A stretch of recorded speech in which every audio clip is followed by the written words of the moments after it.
अस्सलाम वालेकुम रहमतुल्लाह। सऊदी हुकूमत की जानब से एक ऑफिशियल अपडेट आई थी जिसमें यह था कि आप 96 आवर्स के लिए सऊदी अरबिया में स्टे कर सकते हैं, यानी कि 96 आवर्स के लिए आपको सऊदी अरबिया का वीज़ा मिल जाएगा अगर आप सऊदी एयरलाइन की या फिर फ्लाइनास, जो कि ये भी सऊदी अरबिया की ही एयरलाइन है, इनकी आप टिकट लेते हैं। तो यानी आपके पास इनकी टिकट होगी तो आपको वीज़ा वगैरह लेने की ज़रूरत नहीं है। आप सऊदी अरबिया में रह सकते हैं 4 दिन, यानी कि 96 आवर्स तकरीबन, और आप उम्रा वगैरह भी कर सकते हैं। तो इसकी हकीकत क्या है? क्या फॉर एग्जांपल मैं अभी पाकिस्तान में हूं तो क्या मैं सिर्फ सऊदी एयरलाइन की या फ्लाइनास की टिकट लेके सऊदी अरबिया जाके तो स्टे करके तो उम्रा वगैरह करके वापस आ सकता हूं या फिर नहीं? तो अगर बिल्कुल सिंपल से सादा से अल्फाज में आपको बताऊं तो मैं ऐसा नहीं कर सकता, ये सर्विस मेरे लिए नहीं है। तो ये सर्विस है किन के लिए बेसिकली? तो मैं कोशिश करूंगा कि बिल्कुल शॉर्ट से अल्फाज में, सिंपल से वर्ड्स में आप तक ये एक्सप्लेन करूं ताकि आपको हर किसी को ये समझ आ जाए। ये जो वीज़ा है इसको ट्रांसिट वीज़ा कहते हैं। इसका मतलब ये है, सादा से अल्फाज जैसे हर बंदा आसानी से समझ सके। जैसे मिसाल के तौर पे मैं पहले सऊदी अरबिया जाता हूं या किसी भी मुल्क में जाता हूं तो जिसे हम कहते हैं कि स्टे वाली फ्लाइट, यानी कि किसी एक मुल्क में स्टे करके फिर वो आगे फ्लाइट लेके जाए।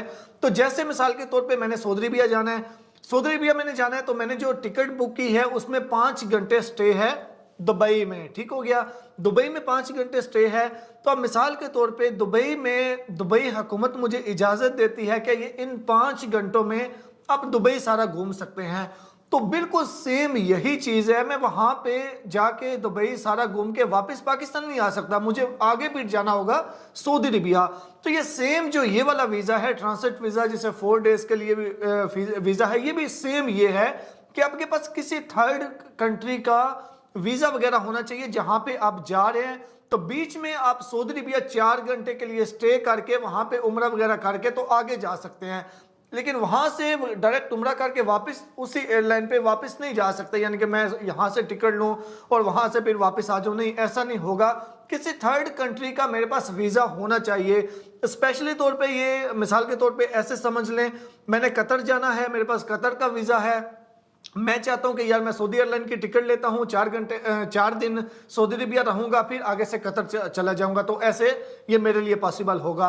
या फिर जैसे यूरोप ममालिक में हमारे भाई लोग होते हैं तो वहां पे उन्होंने पाकिस्तान आना है तो वो कहते हैं कि यार मैं सऊदी एयरलाइन की टिकट लेता हूं, इटली से सऊदी अरबिया जाऊंगा, 4 दिन वहां पे रहूंगा, वहां से मैं जो है वो उम्रा वगैरह करूंगा, फिर पाकिस्तान चला जाऊंगा।